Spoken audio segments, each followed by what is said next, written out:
کانٹتا جس سمت وہ ذیشان گیا، ساتھ ہی منشی رحمت کا قلمدان گیا۔ آج لے ان کی پناہ، آج مدد مانگ ان سے، کل نہ مانیں گے قیامت میں اگر مان گیا۔ جان و دل ہوش و خرد سب تو مدینے پہنچے، تم نہیں چلتے رضا سارا تو سامان گیا۔ اور اعلیٰ حضرت فرماتے ہیں کہ ہماری زندگی کا مدعا یہ ہے کہ انہیں جانا انہیں مانا، نہ رکھا غیر سے کام۔ انہیں جانا انہیں مانا، نہ رکھا غیر سے کام، للہ الحمد میں دنیا سے مسلمان گیا۔ فرماتے ہیں ہم نے اپنے محبوب کو جب سے مانا ہے تو پھر محبوب ہی کی طرف توجہ ہے، نہ کسی اور کی تہذیب، نہ کسی اور کا رنگ، نہ کسی اور کا انداز، بس انہیں جانا انہیں مانا، نہ رکھا غیر سے کام، للہ الحمد میں دنیا سے مسلمان گیا۔ حمد و صلات کے بعد عزیز دوستو، یہ اجتماع ہر سال ہی انعقاد پذیر ہوتا ہے، کبھی پیغام مصطفیٰ کانفرنس کے نام سے، کبھی تحفظ ناموس رسالت کانفرنس کے نام سے، کبھی کسی اور عنوان سے اسے منعقد کیا جاتا تھا۔ اب سے انشاءاللہ یہ ہر سال اصلاح معاشرہ کے نام سے منعقد کیا جائے گا۔ میں نے کبھی بھی اپنے کسی دوست کو یہ نہیں کہا کہ دین کا کام جب ہم شروع کریں گے تو ہم وہ والا کریں گے جو کوئی نہیں کر رہا۔ الحمدللہ صدق دل سے اقرار ہے، درجنوں نہیں ہزاروں لوگ دین کا کام کر رہے ہیں، اور ہم سے بہت اچھا اور بڑا خلوص والا کر رہے ہیں۔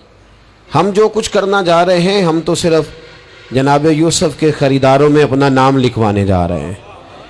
ہم تو صرف وہ جب حضرت ابراہیم خلیل اللہ علیہ السلام کی آگ کو جلایا جا رہا تھا تو ایک چڑیا نے اپنی چونچ میں پانی بھر لیا اور سہیلیوں سے کہنے لگی چلو ابراہیم کی آگ بجھانے چلیں۔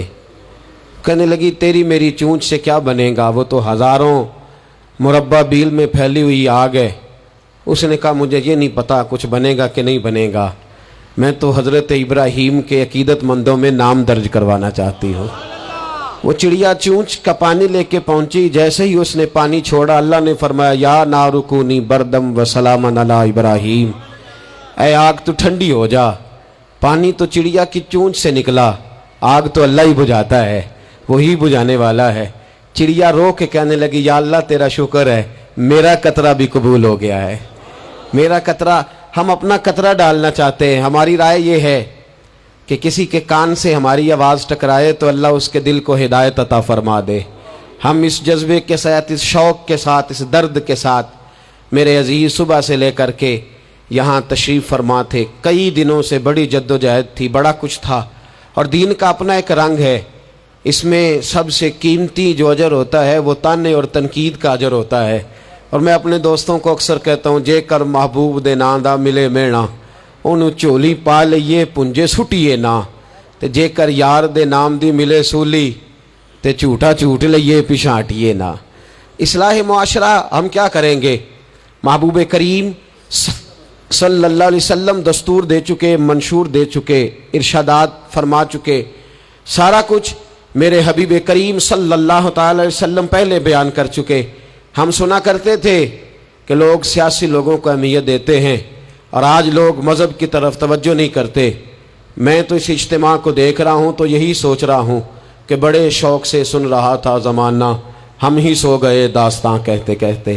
ہم نے ہی توجہ نہیں کی، ہم نے ہی بس اقبال سچ کہہ گئے، ذرا نم ہو تو مٹی بڑی زرخیز ہے ساکی۔ میں سب سے زیادہ اس محفل میں اس شخص کا شکر گزار ہوں جو سب سے تکلیف کے ساتھ بیٹھا ہوا۔ عزیز دوستو، قرآن مجید میں میرا رب فرماتا ہے یا ایھا الذین آمنوا اتقوا اللہ، اے ایمان والو اللہ سے ڈر جاؤ، اے ایمان والو اللہ سے ڈر جاؤ، وقولوا قولا سدیدا، اور بات سیدھی سیدھی کیا کرو۔ تمہارا دین سیدھا ہے، جس محبوب کا تم کلمہ پڑھتے ہو اس محبوب کا ہر رنگ ہی سیدھا ہے۔ سیدھی سیدھی بات کرو۔ یصلح لکم اعمالکم، فرمایا میں تمہارے اعمال سنوار دوں گا۔ اگر تم تھوڑے سیدھے بنو گے تو اللہ فرماتا ہے میں تمہارے اعمال کو سنوار دوں گا۔ ویغفر لکم ذنوبکم، اور یہ نہ کہنا ہم تو پرانے پاپی ہیں. فرمایا تو ایک بار میرے محبوب کا سچا غلام بن کے دیکھ, میں تیری پچھلی ساری خطائیں معاف فرما دوں گا. اور وَمَن يُطِعِ اللَّهَ وَرَسُولَهُ, جو اللہ اور اس کے رسول کی اطاعت کرے گا, فَقَدْ فَازَ فَوْزًا عَظِيمًا, تو وہ سب سے بڑی کامیابی پا گیا, وہی اصل میں کامیاب ہے.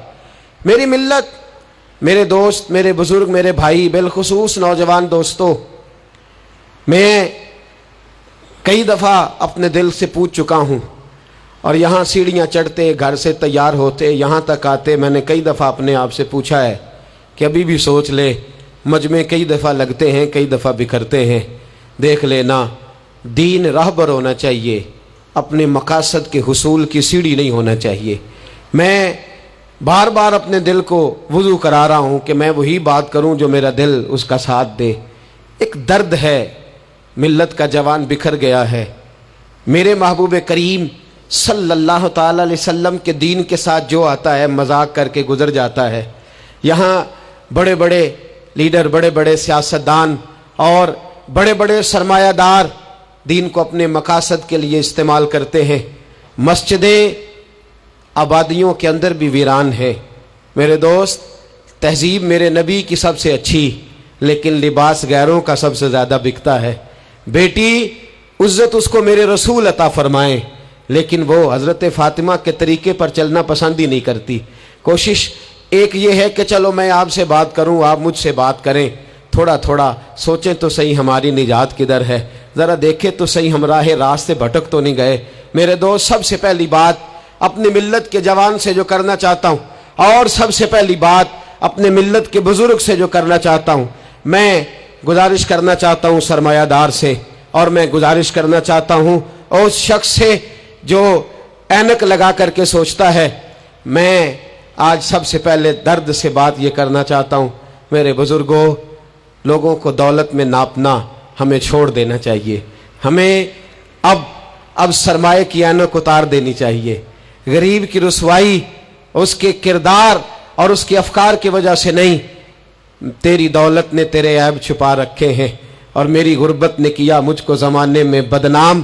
اب ہمیں تھوڑی دیر کے لیے ادھر بھی آنا چاہیے کہ جو وقار والا ہے وہ غریب بھی ہے تو اسے وقار والا ہی ہونا چاہیے, جو عزت والا ہے وہ چھوٹا بھی ہے تو اسے عزت والا ہی ہونا چاہیے.